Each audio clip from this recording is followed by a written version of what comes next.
Hello नमस्ते जैन साथियों में आपका स्वागत करते हैं पूर्व एजुकेशन यूट्यूब चैनल में, जिसमें हमने आपको पहले से वर्णमाला हिंदी में टॉपिक पढ़ा दिया है, जिसके फर्स्ट और सेकंड पार्ट हो चुके हैं। बाकी का थोड़ा बहुत कुछ अगर बचा है तो हम क्वेश्चन के जरिए उसको करा देंगे, क्योंकि हम प्रीवियस क्वेश्चन भी लेके आएंगे उसके साथ में। टॉपिक कंप्लीट कराने के बाद उसके क्वेश्चन भी करा दे जाएंगे। लेकिन अभी हम टॉपिक चल रहे हैं, तो हम एक बेसिक थोड़े 5 क्वेश्चन लिए हैं मैंने। इसके बाद हमें डिटेल्स में आपको लेंगे 50 क्वेश्चन हम डेली के लेंगे, जिससे आपका बेसिक कंप्लीट होने के बाद आप इसको क्वेश्चन भी लगा पाएँ, जिससे आपका साथ ही साथ पूरा क्लियर होता जाए। तो अब हमने 5 क्वेश्चन लिए हैं, जिसको आप अगर आपने वर्णमाला ठीक से पढ़ी होगी, दोनों क्लास आपने अच्छे से ली होगी, तो आप इसके आंसर भी सही तरीके से दे पाएँगे। जैसे कि पहला है, निम्नलिखित में से कौन-सा अंतस्थ व्यंजन नहीं है? जैसा कि आपने पहले पढ़ा है, निम्नलिखित में से कौन-सा अंतस्थ व्यंजन नहीं है? ऑप्शन पहले में है या, दूसरे में ह, तीसरे में है र, चौथे में है व। अब आपको पता है कि हमने अंतस्थ व्यंजन में पढ़ा था य, र, ल, व। इसमें या भी है, रा भी है, वा भी है, लेकिन ला नहीं है, इसमें हा है। तो हमारा अंतस्थ व्यंजन कौन सा नहीं है? हा नहीं है। इसमें नहीं है पूछा है कि हमारा अंतस्थ व्यंजन कौन सा नहीं है। अब अगला जो आपका क्वेश्चन है वो कौन सा पूछा है? यह र ल व व्यंजनों को कौन सा कहते हैं? जैसा कि पहला आया स्पर्शी व्यंजन। स्पर्शी व्यंजन हमने समझाया है कि 5 वर्गों को कहा जाता है, जिसमें का वर्ग, चा वर्ग, टा वर्ग, ता वर्ग और पा वर्ग आता है। इन्हीं 5 वर्गों को हम स्पर्शी व्यंजन कहते हैं, तो ये तो हमारा नहीं है। दूसरा है अंतस्थ व्यंजन। अंतस्थ व्यंजन में हमने पढ़ाया था कि य, र, ल, व, तो ये हमारा ऑप्शन में सही है। ऊष्म व्यंजन भी आप पढ़ चुके हैं, जो कि आपका उपयुक्त में से कोई नहीं। अब अगला क्वेश्चन है आपका, हिंदी वर्णमाला में ऊष्म व्यंजन कौन कौन से होते हैं? जी, ये वाला क्वेश्चन आ गया। तो ऊष्म व्यंजन जो हमारे 3 सा होते हैं और एक हा, हा इसमें दिया था, ये किसका है? ऊष्म व्यंजन का है। तो हमारे ऊष्म व्यंजन के चारों वर्ड हमारे ऊष्म व्यंजन के हैं। इसके हमने बाकी ऑप्शन नहीं लिखे। हिंदी में जिन वर्णों का उच्चारण करते समय केवल सांस का प्रयोग किया जाता है, उन वर्गों को हम क्या कहते हैं? अघोष, सघोष, अल्पप्राण, महाप्राण। तो जिनमें सांस का प्रयोग किया जाता है उनको हम क्या बोलते हैं? सघोष कहते हैं। हिंदी वर्णमाला में स्पर्शी व्यंजनों की संख्या कितनी होती है? जैसा कि मैंने पढ़ाया था आपको, क वर्ग, चा वर्ग, टा वर्ग, ता वर्ग और पा वर्ग। इनमें 5-5 वर्ग होते हैं। कुल मिलाकर इसमें कितना हुआ? 25 हो गए थे आपके। तो यानी हमारी जो हिंदी वर्णमाला में स्पर्शी व्यंजनों की संख्या कितनी होती है? 33 तो नहीं होती, क्योंकि 33 शुद्ध व्यंजनों की संख्या होती है। 44 भी नहीं होती है, 11 स्वरों की संख्या होती है, इसमें होती है 25। तो हम ऑप्शन में क्या लगाएंगे? 25 वाला। कंठस्थ व्यंजन किन्हें कहते हैं? तो कंठस्थ व्यंजन आपको पता है, जो आपके वर्ग आते हैं जी, आपके जो व्यंजन होते हैं, क वर्ग, च वर्ग, ट वर्ग, ता वर्ग, प वर्ग, इसको कंठस्थ कहते हैं। इसको आपने पहले से ही हमने पढ़ा दिया है आपको, जिनको जो वर्ग बांटे गए हैं, जिसमें से पहला है आपका क्या है? क वर्ग। क वर्ग को ही हम क्या बोलते हैं? कंठस्थ वर्ग कहते हैं। इसको ही हम कंठस्थ कहेंगे, क्योंकि इसको कंठ के आधार पर बोला जाता है। जब बोलें क, तो कंठ पे आता है, कंठस्थ। वहीं दूसरा है च वर्ग। च वर्ग को बोला जाता है हम तालु। क्या बोलेंगे? तालु। इसमें जीव का प्रयोग किया जाता है, इसको तालब भी कहते हैं। अगला होता है ट वर्ग, जिसको मूर्धन्य कहते हैं। मूर्धन्य, मूर्धन्य यानी आपकी जीभ है जो मुख के ऊपर के भाव में टच करती है, उसके बाद आपकी जीभ को कुछ शब्द वर्ड को बोल पाती है, तो इसके लिए इसको ट वर्ग बोला जाता है, मूर्धन्य वर्ग। अगला होता है आपका त वर्ग, जिसको त वर्ग को हम बिना दांतों की सहायता से हम इसको नहीं बोल सकते, इसलिए इसको दंतव्य वर्ग कहते हैं। अगला आता है प वर्ग। जब आप पा बोलेंगे तो पा बोलते समय आपके दोनों होठों का सामने आना, स्पर्श होना बहुत ज़रूरी होता है, वरना आप पा नहीं बोल पाएंगे। कोशिश भी कर सकते हैं आप, जैसे प, तो आप बिना होठ मिलाए आप इस शब्द को नहीं बोल सकते हैं, ना इस वर्ड को बोल सकते हैं, तो इसको हम ओष्ठ कहते हैं। तो कावर को क्या बोलेंगे? कंठस्थ, जो कि कंठ के आधार पर, आप जब गला होता है जिसको हम बोलते हैं, तो जो गले की जो भाग होता है उसके आधार पर बोला जाता है क वर्ग। च वर्ग जो कि हमें तालु के आधार पर, जीव के आधार पर बोला जाता है। ट वर्ग जिसको हम बोलते हैं क्या? मूर्धन्य, यानी जीव आपके ऊपर के भाव पर टच करती है। वहीं त वर्ग होता है दंतव्य, जो बिना दांतों की सहायता से हम नहीं बोल सकते हैं। पा वर्ग होता है ओष्ठ, जिसको हम बिना होठों की सहायता से नहीं बोल सकते हैं। इस प्रकार हमारे जो वर्ड होते हैं, तो आपने बोला कि कंठस्थ व्यंजन किन्हें कहते हैं, तो क वर्ग हम कंठस्थ व्यंजन कहते हैं। तो ये हो गए हमारे 5 क्वेश्चन। अब हम अगला टॉपिक थोड़ा लेना चाहेंगे। अगर आपको समझ में आ गया हो तो इसको स्क्रीनशॉट भी ले सकते हैं, अगर कहीं पे नोट करना हो तो।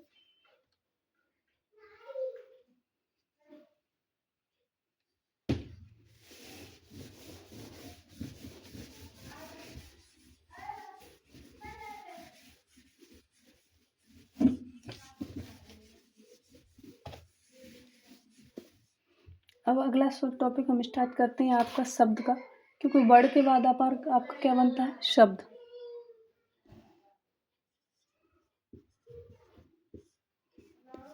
शब्द को बोला जाता है इंग्लिश में वर्ड। तो वर्ड को आपने समझ लिया अच्छे से, वर्णमाला भी समझ ली कि उन अक्षरों को बोला जाता है। वहीं आपका आता है क्या, शब्द। शब्द की परिभाषा आपको देखा होगा कि शब्द की परिभाषा क्या होती है। शब्द की परिभाषा हम समझेंगे।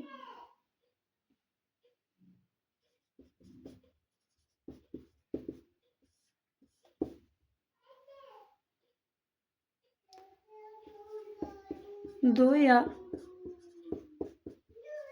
दो से अधिक, दो या दो से अधिक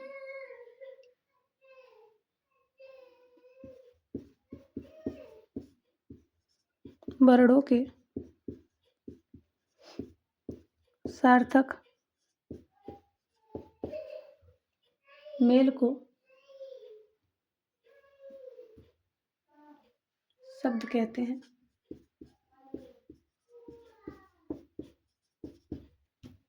आपने देखा कि वर्ड होते हैं जैसे कि क ख ग, ये सारे जो आ से लेके ज्ञा तक होते हैं हमारे वर्ड होते हैं। अब जब दो वर्ड मिलते हैं, जैसे कि प वर्ड है, ल भी वर्ड है, जब दोनों मिले तो क्या हुआ, पल। तो यानी एक समय को बता रहा है, एक पल, एक समय की सीमा को बता रहा है, कि एक मात्र क्षण को बता रहा है। दो या दो से अधिक वर्डों के सार्थक, सार्थक का मतलब जिसका अर्थ निकले, जो जिसका अर्थ निकले, जिसको हम समझ पाए, उसको हम सार्थक बोलते हैं। दो या दो से अधिक वर्डों के सार्थक मेल को हम क्या कहेंगे, शब्द कहते हैं। तो ऐसे सार्थक जो जिसका अर्थ निकले उसको हम क्या कहेंगे, शब्द कहते हैं। जैसे इसमें आता है आपका घर, शाला, पुस्तक, माला, ये आपके शब्द हैं। घर का भी मतलब होता है कि हमारा घर, निवास स्थान जहाँ पे हम रहते हैं। शाला प्रयोगशाला भी हो सकती है, और आपको पता है जैसे कि गौशाला भी हो सकती है, और आपने देखी पाठशाला भी होती है, जहाँ पर भी कोई काम होता है उस शाला को कहते हैं। पुस्तक, पुस्तक का अर्थ भी होता है, माला का भी अर्थ होता है। तो इस प्रकार हम समझते हैं कि शब्द किसे कहते हैं, दो या दो से अधिक वर्ड जब मिलते हैं और सार्थक मेल, जिनके मेल को अगर वो निकले, जिसका कोई अर्थ निकले जो हमारे प्रयोग में आता है, उसी को हम क्या कहेंगे, शब्द कहते हैं। जैसे घर का आपको पता है, आपके निवास स्थान की बात हो रही है। शाला यानी जहाँ पे कोई कार्य हो रहा है। पुस्तक जिसके आप पढ़ने की, माला यानी कोई भी हो सकती है। अब शब्द के बात करेंगे तो आपने देखा कि सार्थक शब्दों को ही हम, सार्थक मेल को ही हम शब्द कहते हैं। लेकिन क्या जो जिनका अर्थ नहीं होता उनको शब्द नहीं कहेंगे, तो ऐसा नहीं है। शब्द के दो प्रकार होते हैं। शब्द के दो प्रकार होते हैं। जो पहला आता है वो होता है सार्थक, और दूसरा होता है निरर्थक। देखो, हमने कहा कि हम हिंदी हैं, यानी हिंदी स्वयं कहती है कि मैं ये हूँ, भाई तुम्हें चिंता करने की जरूरत नहीं है, वो अपने आप खुद बताती है। जैसे ये शब्द आया सार्थक, वो कह रही है जो मेरा अर्थ है, जिसका कोई अर्थ निकले, मैं सार्थक हूँ, तो वो सार्थक शब्द है। वही निरर्थक, जिसका कोई अर्थ ही नहीं है, जिसका कोई अस्तित्व ही नहीं है, उसको क्या बोलेंगे? निरर्थक शब्द।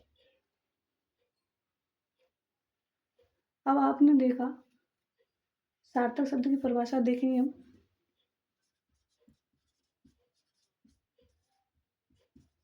सार्थक शब्द, वे शब्द वे शब्द जो वे शब्द जो अर्थ का बोध कराते हैं, वे शब्द जो अर्थ का बोध कराते हैं, यानी जो हमें बताते हैं कि भाई इसका अर्थ ये, अर्थ का बोध कराते हैं। जैसे कि आपने देखा होगा चाय, घर, कोमा कपड़ा, इस तरीके के जो शब्द आते हैं हमें अर्थ का बोध कराते हैं। भाई कपड़ा किसी वस्त्र की बात हो रही है, घर यानी निवास स्थान की, और चाय यानी आप जो पीने का को प्यालेनुमा होता है उसकी बात हो रही है, तो चाय। अगला आता है आपका निरर्थक शब्द। निरर्थक शब्द, जैसे आपने देखा हो वे शब्द जिनका कोई अर्थ नहीं होता है, कोई अर्थ नहीं होता है। आपने देखा होगा ज़्यादातर बोला जाता है कि एक शब्द के साथ हम दूसरे शब्द नहीं, जैसे कि आप बोल देते हैं चाय वाय, पानी वानी, खटिया वटिया, आओ जाओ, इस तरीके के जो शब्द होते हैं जिसमें एक के साथ दूसरा बोलते हैं, एक का शुरू का शब्द होता है वो सार्थक होता है, लेकिन जो दूसरा होता है उसमें कैसा होता है? निरर्थक शब्द होता है, जिसका कोई भी अर्थ नहीं होता है। उसको हम देखेंगे, जैसे आपने देखा होगा उदाहरण में चाय वाय, पानी वानी, घर वर। अब देखिए इसमें चाय का अर्थ तो है, लेकिन वाय वो बाय हम एक तो होती है, किसी को बाय कहते हैं, किसी को सी ऑफ करते हैं, उसके लिए पानी वानी, वानी एक बोली को कह देते हैं लेकिन वो अलग होती है। घर वर, बर एक दूल्हा होता है और घर एक निवास स्थान, लेकिन इसका इस बर का कोई स्थान नहीं आता है जो साथ में यूज किए जाते हैं, क्योंकि ये निरर्थक शब्द है। कैसे शब्द है? निरर्थक शब्द हैं जिनका कोई अर्थ नहीं है। अब व्याकरण में केवल सार्थक शब्दों का ही प्रयोग किया जाता है। निरर्थक शब्द केवल विशेष भाव दर्शाने में आते हैं, इनका अध्ययन नहीं किया जा सकता है। सार्थक शब्द, निरर्थक शब्दों को हमको समझने की जरूरत क्यों पड़ी? क्योंकि जब हम व्याकरण पढ़ते हैं तो व्याकरण में केवल सार्थक शब्दों का ही प्रयोग किया जाता है, निरर्थक शब्दों का प्रयोग नहीं किया जाता है। क्योंकि निरर्थक शब्दों का प्रयोग आप नहीं कर सकते, क्योंकि उनका अध्ययन नहीं किया जाता है। शब्द समूह का वर्गीकरण विभिन्न आधारों पर किया जाता है। देखेंगे अब इसका वर्गीकरण, स्क्रीनशॉट ले सकते हैं यहाँ तक।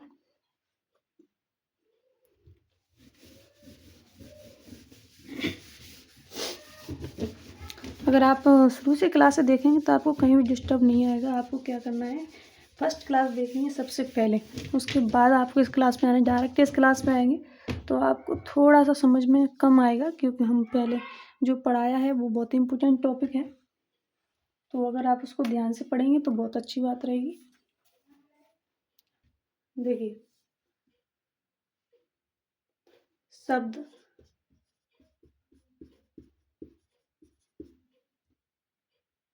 जो आपके शब्द हैं, शब्द समूह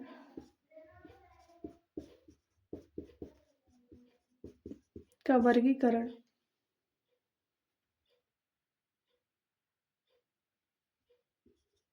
विभिन्न आधारों पर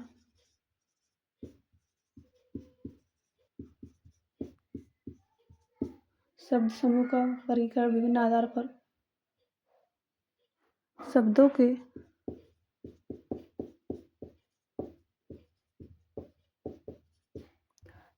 अनेक रूप, शब्दों के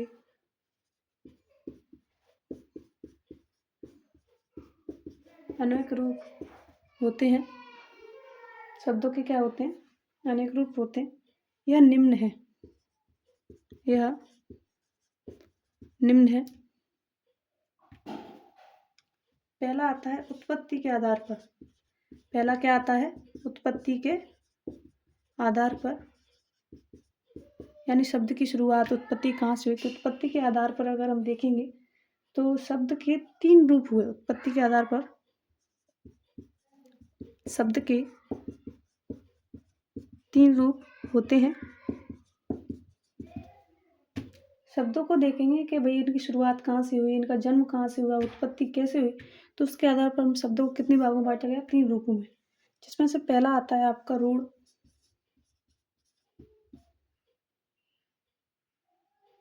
दूसरा आता है यौगिक,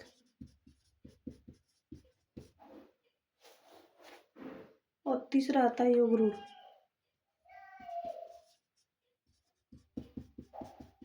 योग रूढ़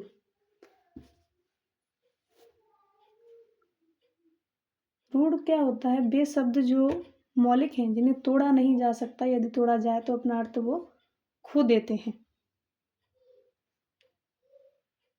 वे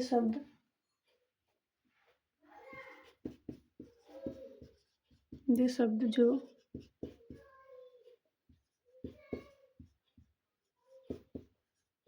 मौलिक हैं, वे शब्द जो मौलिक हैं, जिन्हें तोड़ा नहीं जा सकता,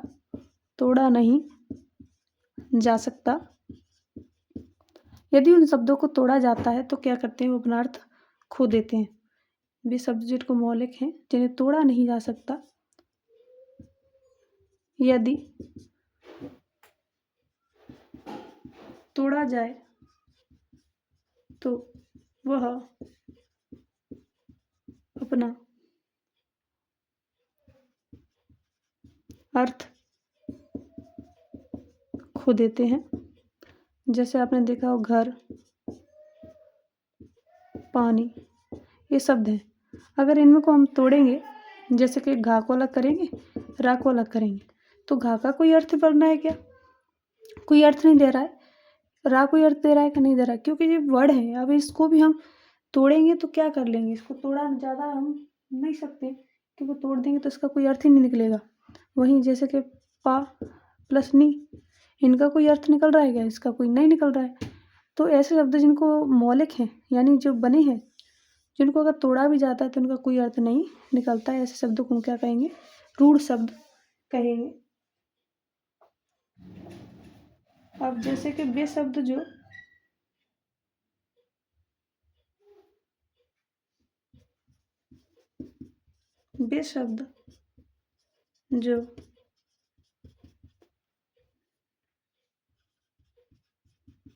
दो शब्दों से मिलकर बने होते हैं,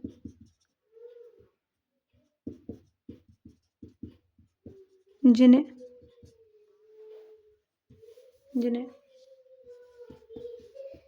तोड़ने पर वह अपना अर्थ देते हैं। जैसे आपने देखा होगा, प्रयोगशाला,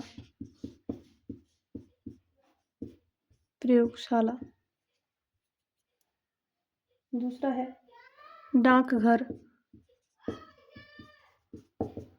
तो आपने देखा कि इसमें दोनों में अंतर क्या है कि रूढ़ शब्द है। इसमें हम देख रहे हैं तो इसमें वर्ड को मिलकर बनाया जा रहा है शब्द, तो इसको तोड़ने पर उसका कोई अर्थ नहीं निकल रहा है, ऐसे शब्द को रूढ़ कहेंगे। लेकिन यौगिक क्या कहें, वे शब्द जो दो शब्दों से मिलकर बने होते हैं, ये बड़ों से मिलकर बना रूढ़, और एक कैसे बनेगा, शब्दों से, और शब्दों को भी जिन्हें तोड़ने पर वो अपना अर्थ देते हैं। जैसे प्रयोगशाला को अगर हम अलग करेंगे, प्रयोग को अलग कर देते हैं, शाला को अलग कर देते हैं, तो शाला का भी अर्थ होता है और प्रयोग का भी अर्थ होता है। एक्सपेरिमेंट प्रयोग में आता है, प्रयोग यानी किसी कार्य को हम काम में ले रहे हैं, तो वो भी है। डाक को पता है कि यहाँ पे जहाँ पे चिट्ठियाँ आती हैं, और घर एक निवास स्थान होता है या रहने का स्थान है या कोई काम हो रहा है, तो इस प्रकार इनका भी कोई अर्थ होता है, डाक का भी और घर का भी। तो ये जो अर्थ दे रहे हैं तोड़ने पर भी, इसलिए इसको यौगिक बोला जाता है। अगला होता है यौगिक रूढ़।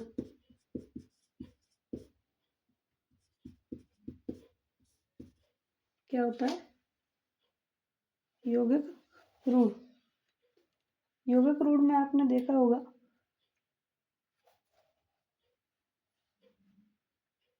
वे शब्द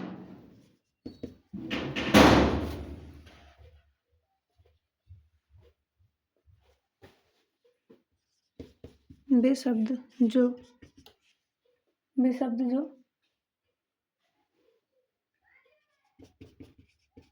दो शब्दों के वे शब्द जो दो शब्दों के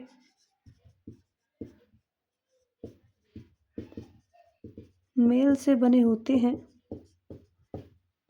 वे शब्द जो दो शब्दों के मेल से बने होते हैं किंतु जिसका जो अर्थ है किंतु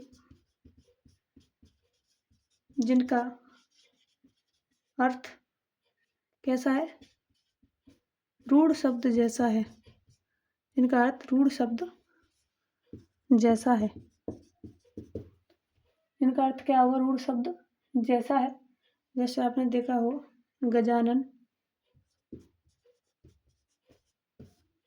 गजानन गज इसका जो अगर हम तोड़ेंगे तो गज धन आनन होगा। क्या होगा गज धन आनन।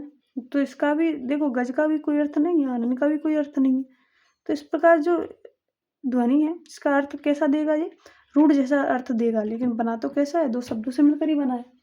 जैसे अगला शब्द आता है आपका पीताम्बर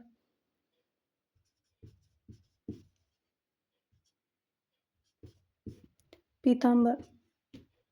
अब पीताम्बर में आपने देखा होगा पीला धन अंबर। इसमें तो आ रहा है कि अंबर यानी वस्त्र पीला यानी कोई कलर वगैरह की बात हो रही है पीला अंबर।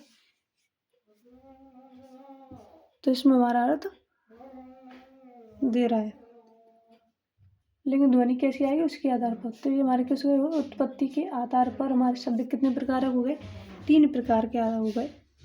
पहला है रूढ़ शब्द वे शब्द जो मौलिक हैं जिन्हें तोड़ा नहीं जा सकता यदि अगर उनको तोड़ा भी जाए तो अपना अर्थ खो देते हैं। जैसे कि घर को अगर आप तोड़ेंगे तो घ प्लस रा हो जाएगा पानी को अगर तोड़ेंगे तो पा प्लस नी हो जाएगा। वही आता है आपका यौगिक। यौगिक में क्या होता है कि वे शब्द जो शब्दों से मिलकर तो बने होते हैं जिन्हें तोड़ने पर अपना अर्थ खो देते हैं। जैसे प्रयोगशाला में आपने देखा दोनों का ही अर्थ क्या देंगे अपना अर्थ देते हैं इसमें अर्थ नहीं खोते हैं। अगला आता है यौगिक रूढ़ वे शब्द जो दो शब्दों के मेल से बने होते हैं किंतु जिनका अर्थ रूढ़ शब्द जैसा ही होता है ऐसे शब्दों को हम यौगिक रूढ़ कहते हैं। यहाँ तक आप स्क्रीनशॉट ले सकते हैं।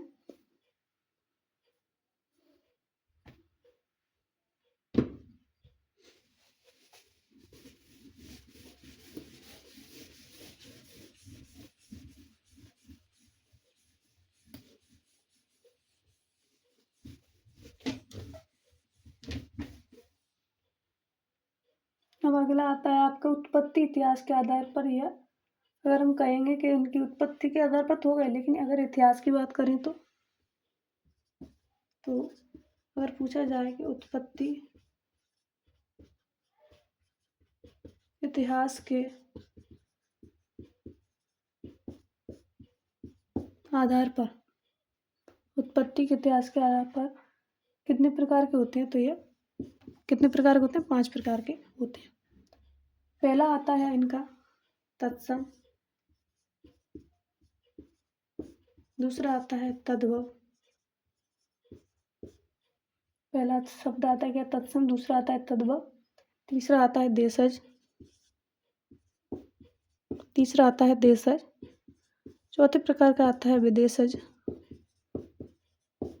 और पांचवा आता है आपका कौन शंकर शब्द।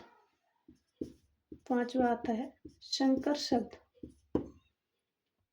तो उत्पत्ति के आधार पर आपके 5 हो गए। अब धीरे धीरे आपको ये इसकी हम डेफिनेशन समझाएंगे थोड़ा एक एक से देखेंगे। तत्सम शब्द कैसे कहते हैं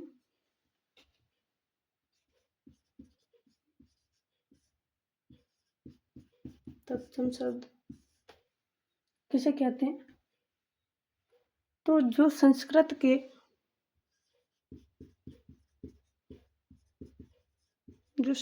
के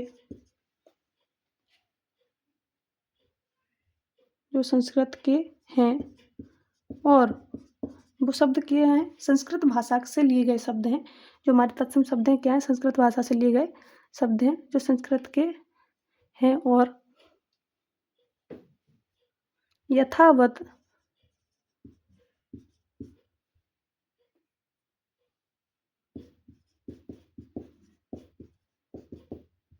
हिंदी में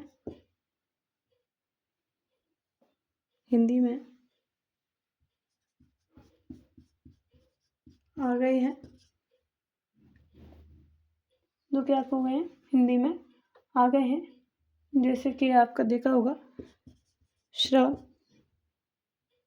श, ण,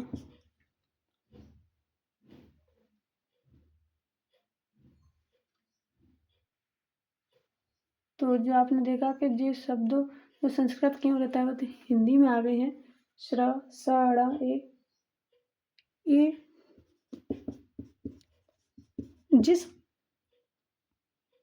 जिस शब्द में होगा, ये जिस शब्द में होगा वे हमेशा तत्सम होंगे, वे हमेशा तत्सम होंगे। जैसे सावन,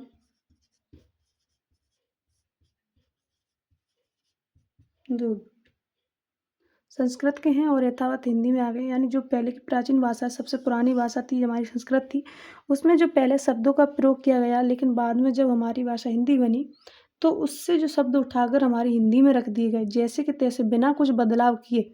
और जिसे को बोलते हैं यथावत, यानी जैसे का तैसा, जैसा शब्द था उसमें हिंदी में, उसको हम वैसे ही उठाकर हमने हिंदी में रख लिया संस्कृत से, तो हिंदी में आ गए। जैसे र, श, ड़, ये वर्ड वैसे हैं जिस शब्द में होगा वो हमेशा क्या होंगे, तत्सम होंगे। जैसे आपका सावन है, दूध है,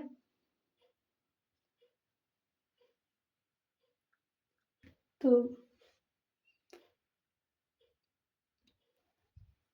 सॉरी जी थोड़ा तद्भव का हो गया, तत्सम होंगे। ठीक है, अगला देख लेंगे तद्भव। अच्छा, तद्भव क्या बोलते हैं, वे शब्द जो किसके हैं, संस्कृत भाषा के, वे शब्द जो संस्कृत के हैं तथा सुविधा या आवश्यकता के कारण